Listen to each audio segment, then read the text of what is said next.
This is SSPTV News, brought to you by Samsung Productions and the Hazleton Standard Speaker. Coming up, part 2 of our presidential election preview with political analyst Charles McElwee. It's Friday, another work week in the books. Good job, everyone. I'm Ken Cara. Please relax and enjoy this local information from SSPTV and the Hazleton Standard Speaker. A member of the SSPTV family, Dr. Thomas Mead, won the Citizens Voice 2020 Reader's Voice Award for Best Surgeon. Mead is a part of the Lehigh Valley Health Network and Coordinated Health. His expertise includes knee replacement and opioid-free knee surgery, among many other treatments that I don't have time to get into right now, but you can learn all about them and him on the Dr. Mead Show on SSPTV. You can also watch the show on demand at ssptv.com. Mead says this about the award, quote, "We do the very best for our patients every day, and it is very gratifying and humbling to be recognized by them in return," unquote. Now it's time for part 2 of our presidential election preview. Here's our Janine Lassant. Back with us now here on SSPTV News, we have Charles McElwee. He is one of our political experts. I like to call you that because I think you know a thing or two about politics and history in the Hazleton area. It's my passion. It is.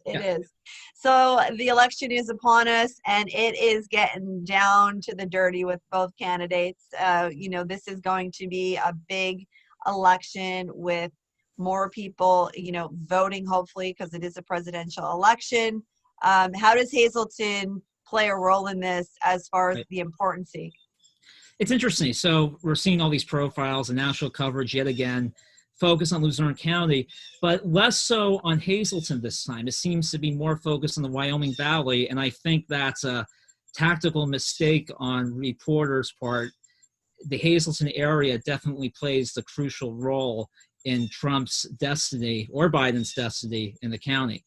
I think we're seeing an encore performance for Trump. I think the enthusiasm in places like the Valley is just so high that the margins will be dramatic.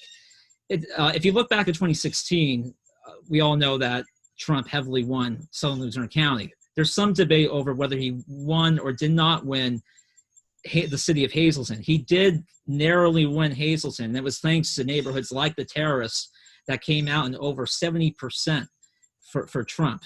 Will that be depressed this time? I mean, Hazleton technically still is a Democratic city. The other factor I'm interested in seeing is, will this be a race of Donald Trump versus Tom Wolf? We have seen the economic consequences of the lockdowns. The unemployment rate is dramatic. So many industries have been devastated, and so many people are unemployed. And of course, we all know that the restaurant industry is huge in the Hazleton area, and they're trying to figure out all these complex policies that are announced without any forewarning. And owners of bars, restaurants, bakeries, etc., have to navigate this process while they're barely surviving or just trying to get by. Will business owners punish Biden at the polls because of their contempt for Wolf?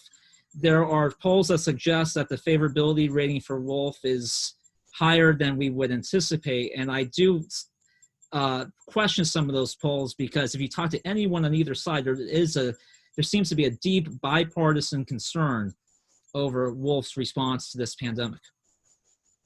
So when we look at what the issues are this time around for President Trump, do you feel a lot has changed due to COVID?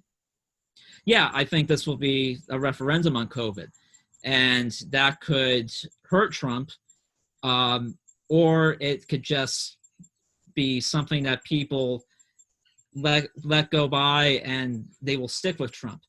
The concern I think many voters have is over the Democrats' response to the urban unrest that we're seeing throughout the country and their tepid reaction to it. And although Hazleton is removed from that, they're still watching on television, they're taking it in on social media, and they're seeing what's going on. So what drives more passion? Trump's response to the coronavirus and the reality that we're living in this period where we remain on lockdown, where we're still talking virtually, or the Democrats' handling of rising violence in cities like Philadelphia and New York? So do you feel that people will be more educated when they go to the polls this time around?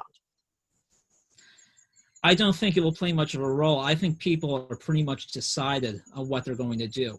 Both sides are exhausted. They're played out. I think many people are trying to avoid the news right now. It's a terrible period. People are stressed out, and I think they just want this to be over, including the election. So that could mean a voter votes for Trump hoping that he wins and somehow this period ends, or the same could apply to a Biden supporter. But despite our divisions, I think we're all united in our exhaustion. Most importantly, people need to come out. They need to vote in this election. Thank you, Janine and Charles. Football Friday is here again. Here's a look at our high school football Week 2 matchups. North Schuylkill has their home opener against Pine Grove. Just like the Spartans, Tamaqua picked up a win in Week 1. They host Lehighton this week on Saturday. Marion is at rival Panther Valley in a Colonial Schuylkill League Blue Division game. Shenandoah Valley is at Williams Valley, and Monoy area is at home against Schuylkill Haven. The Hazelton area Cougars will pay a visit to Wilkes-Barre area. Now the SSPTV Standard Speaker scoreboard in girls cross country. North Schuylkill won 2 of 3 at a meet. Marion got a sweep, but at that meet, Madison Quick won the race for Monoy area. The Hazelton area girls beat Wyoming Seminary and MMI, but lost to Crestwood. The North Schuylkill boys also took 2 of 3 at their meet. Joel V. Nunez won the race for Shenandoah Valley as they swept their meet. The Hazelton area boys won 2 recently, but lost to Wyoming area at a cluster meet. The Tamaqua boys soccer team got a win over Lehighton thanks to goals from Zachary Campo-Mizzi and Michael Shalanta, and the girls tennis team at Tamaqua lost to Blue Mountain. In golf, MMI beat Nanticoke. Thomas Mayernick had the low score with a 39. The Hazelton area boys were led by Jacob Palermo's 40 in their win over Wyoming Valley West. Finally, in field hockey, Hazelton area fell to Wyoming area. Time now for weather on SSPTV News. The National Weather Service has issued a hazardous weather outlook for our area this weekend because we have some cold nights coming our way that could produce frost and threaten seasonal plants. Here's our full forecast from the National Weather Service. Tonight clear with a low of 37 degrees. Saturday is sunny with a high of 58. Saturday night patchy frost after 5 a.m. otherwise clear with a low of 37. Sunday patchy frost before 8 a.m. otherwise sunny with a high of 59. Sunday night patchy frost after 5 a.m. otherwise clear with a low of 36 degrees. Monday patchy frost before 8 a.m. otherwise sunny with a high of 60 degrees.